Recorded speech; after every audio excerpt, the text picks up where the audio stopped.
So this is Unit 4, Genetics and Molecular Biology, and this is Lesson 1. And we're going to start off talking about everything that you already know.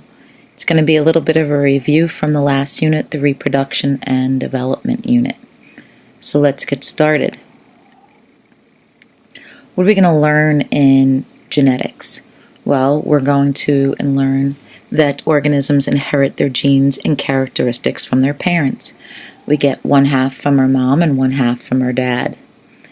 We're also going to revisit DNA and review that DNA codes for the synthesis or the making of proteins.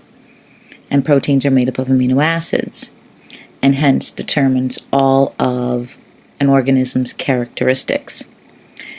So when we change that code, the DNA, either accidentally or purposefully, we then change what proteins are synthesized.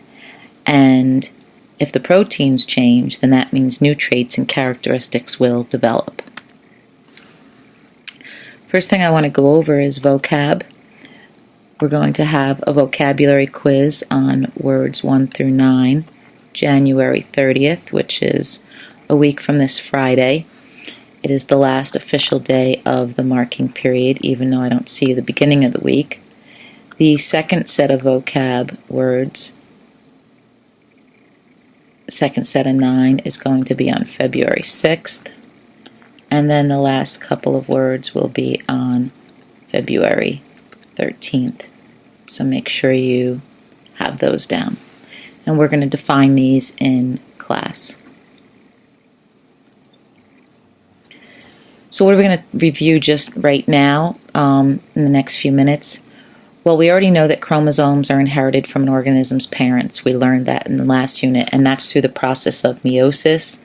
And meiosis makes the gametes, which are the sperm and egg. And once the sperm fertilizes the egg,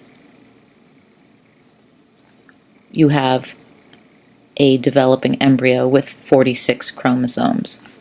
And a picture of those persons' chromosomes are called a karyotype. Now we're going to look for a minute at a particular abnormality on chromosome number 15. And chromosome number 15 contains over or about 106 million base pairs, which is quite a lot.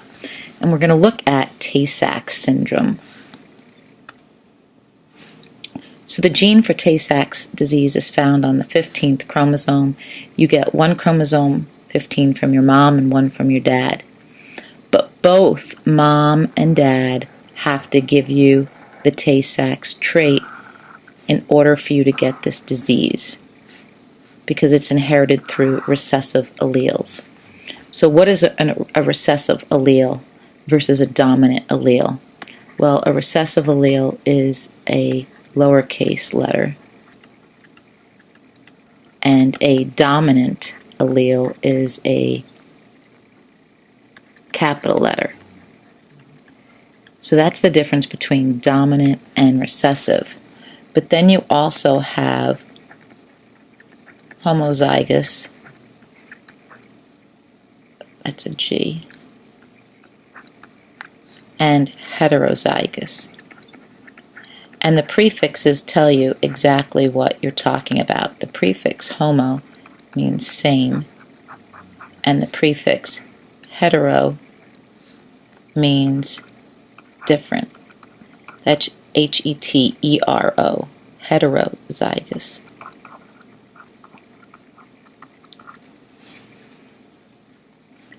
So you can remember this because heterosexual means two different, so male and female, where homosexual means the same. So when you have TT, they're both the same, so that's going to be homozygous, and they're both capital, so that's going to be dominant. When you have big T, little t, they're different, so it's going to be heterozygous.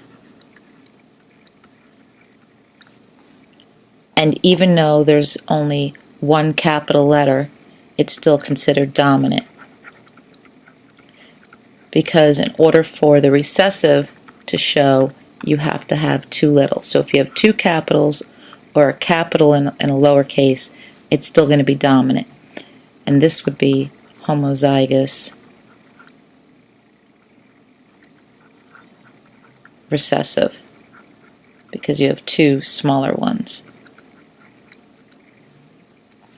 And that is the recessive trait.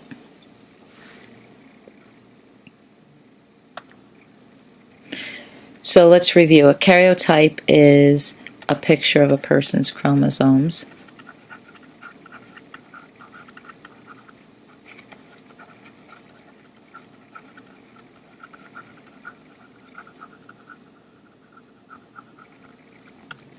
And we examine a karyotype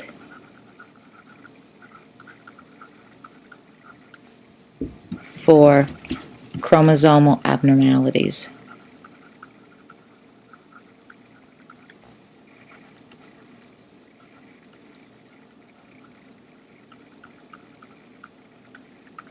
So under a microscope, you get a picture of the person's chromosomes. You then basically line them up all in pairs, and you look at them for anything that's out of the ordinary. And we're going to look at one right now in a few minutes. So let's review what we've done so far. How many pairs of chromosomes are in a cell? Hopefully you said 23, because it's 23 pairs or 46 chromosomes. How many pairs of non-sex chromosomes are in every cell? And then how many pairs of sex chromosomes? These two, A and B, sex chromosomes and non-sex, add up to the total number. So you know that you have only one sex chromosome in every cell, because you get one from the female and one from the male. And then you have 22 non-sex chromosomes, which are called autosomal chromosomes. Non-sex chromosomes are autosomal. So if we're looking at the egg, we've got 22 autosomal chromosomes and an X chromosome. And then the sperm's also got 22 autosomal chromosomes and then an X or a Y. And then when the sperm unites with the zygote, you get an embryo with 46. So how many total chromosomes are there? Well, we have 23 pairs times 2, which is 46. We can tell if it is a female because it's going to be XX, and we can tell if it's going to be a male because it's XY. Name one thing you could notice on a karyotype of a person with a genetic disorder. Well, you know that 46 is normal. So more or less than 46 chromosomes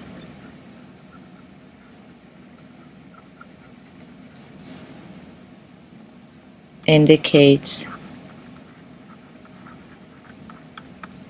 an abnormality.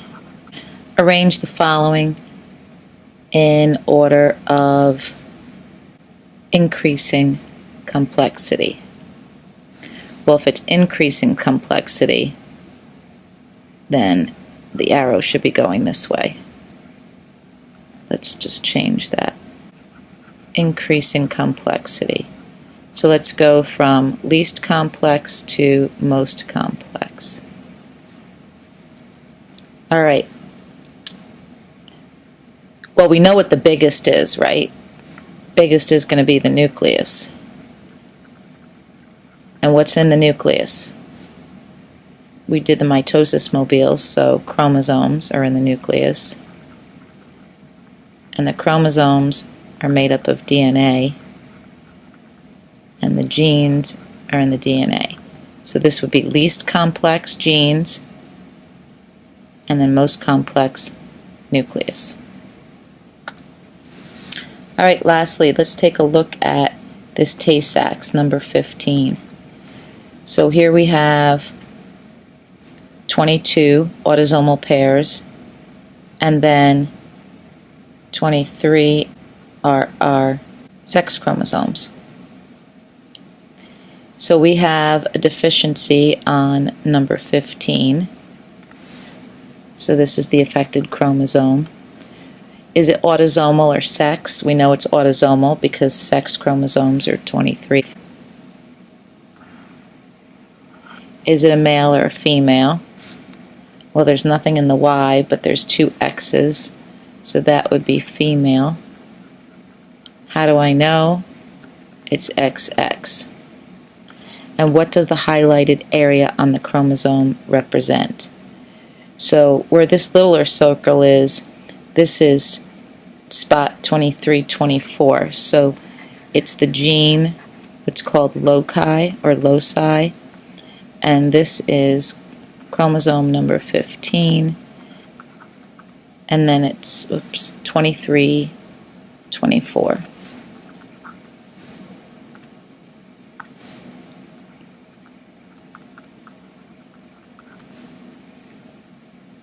Okay, and that's it for our first lesson.